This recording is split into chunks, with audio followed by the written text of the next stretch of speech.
Good morning guys! Isang panibagong araw. Isang panibagong buhay. Welcome to my vlog. Pagising sa umaga, kailangan natin igalaw-galaw ang ating katawan.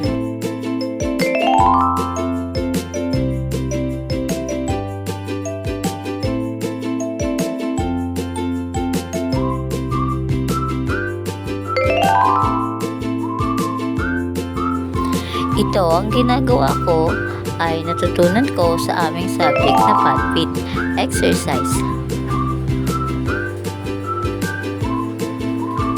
Simple lang, pero malaking tulong sa ating katawan at kalusugan, lalo na sa bagong gising sa umaga. Katapos nito, inihanda ko ang aking umagahan, 2 itlog at saging.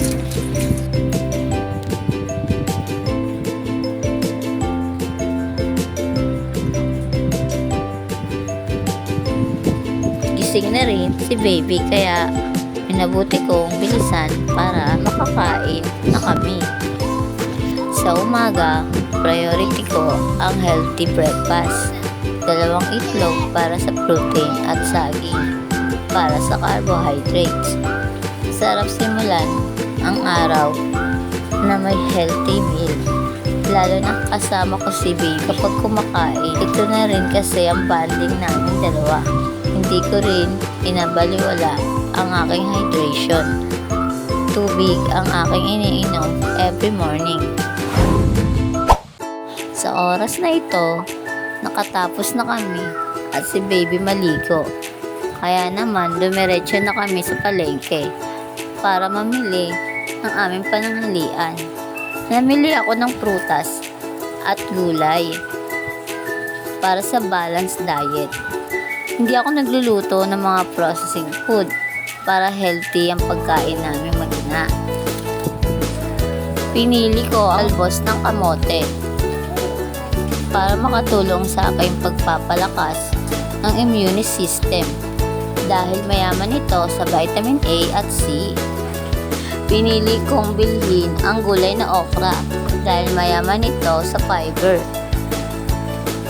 Nakatutulong sa pag-regulate ng aking digestion system. At ang pipino naman ay mayaman sa vitamin K at potassium. Nakakatulong sa pagpapalakas ng ating buto at pagkontrol ng blood pressure. Pagkatapos namin mamili ni baby, inumpisahan ko ng linisin at lutuin ang aking mga nabiling gulay. Pinakuluan ko lahat ng gulay para ang sustansya nitong makuha at makain namin. At yan na nga guys, pagkatapos ko magluto, kakain na kami ni baby ko. Ito na lagi naming banding. Mahirap maging isang ina at maging estudyante. Pero dahil sa pangarap ko at suporta ng asawa ko, pinagpapatuloy ko ang mga pangarap ko. At ngayong gabi naman, kaunti ng madalas ang aking kinakain. Mas marami sa almusal at umagahan dahil yun raw ang dapat mainam sa payo ng mga doktor. Dahil kapag tulog tayo, mabagal ang pag-process ng pag-digest ng tiyan natin sa pagkain. Napili ko ang pipino dahil mayaman ito sa fiber at makakatulong ito sa immune system.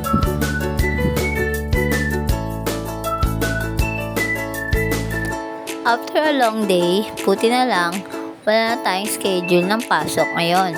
Time na para magpahinga, kaya naman niready ko na ang higaan namin ni baby.